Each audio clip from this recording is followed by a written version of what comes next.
Assalamualaikum warahmatullahi wabarakatuh. Hai pemirsa setia kasus Subang hari ini, bagaimana kabar kalian? Insya Allah pasti sehat semua. Sebelum kita ke pokok pembahasan, kami sangat bersyukur ya, kepada kalian yang telah mengklik video ini, yang artinya, kami yakin kalau kalian masih penasaran terkait siapa pelaku pembunuhan ibu dan anak di Subang, dan kalau begitu mari kita kawal sama-sama kasus pembunuhan Subang ini sampai terungkap.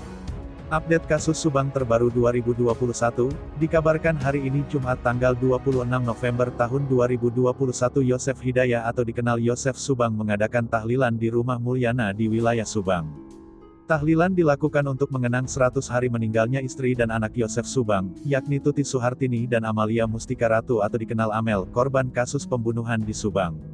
Penasehat hukum Yosef, Rohman Hidayat mengabarkan pelaksanaan mengenang 100 hari mendiang istri dan anak Yosef dilakukan sederhana berkumpul di rumah adiknya, Mulyana. Tahlilan dilakukan tidak lebih dari belasan orang dengan mengundang tetangga sekitar dengan memanjatkan doa-doa agar almarhumah diterima iman Islamnya.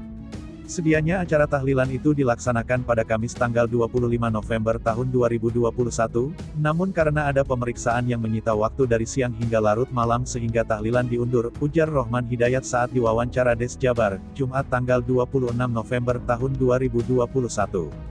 Tahlilan yang dilakukan Jumat sore itu berlangsung hingga sebelum maghrib. Ya intinya mendoakan almarhumah Tuti Suhartini dan Amalia Mustika Ratu yang sudah pergi untuk selama-lamanya, ujar Rohman. Rohman Hidayat juga menyinggung soal pemeriksa Kamis kemarin, Yosef diperiksa dari siang hingga larut malam sekitar pukul 11.40 waktu Indonesia Barat. Rohman mendampingi Yosef selama pemeriksaan, pemeriksa dari penyidik Polda Jabar dan Polres Subang tersebut menanyakan sekitar 30 lebih pertanyaan terkait aktivitas Yosef sebelum kasus pembunuhan dan setelah. Kemudian terungkap juga soal adanya nasi goreng yang diperlihatkan fotonya oleh penyidik. Nasi goreng tersebut ada di meja makan dibungkus aluminium foil. Yosef menjawab pada saat akan pergi ke rumah istri muda Mimin tidak ada nasi goreng tersebut. Begitu juga soal asbak, yang ternyata ada puntung rokok padahal sebelum meninggalkan tempat tersebut Yosef tidak melihat ada puntung rokok. Namun setelah kejadian pembunuhan ternyata ada nasi goreng dan puntung rokok. Seperti diketahui kasus ibu dan anak dibunuh di Subang cukup menggegerkan masyarakat.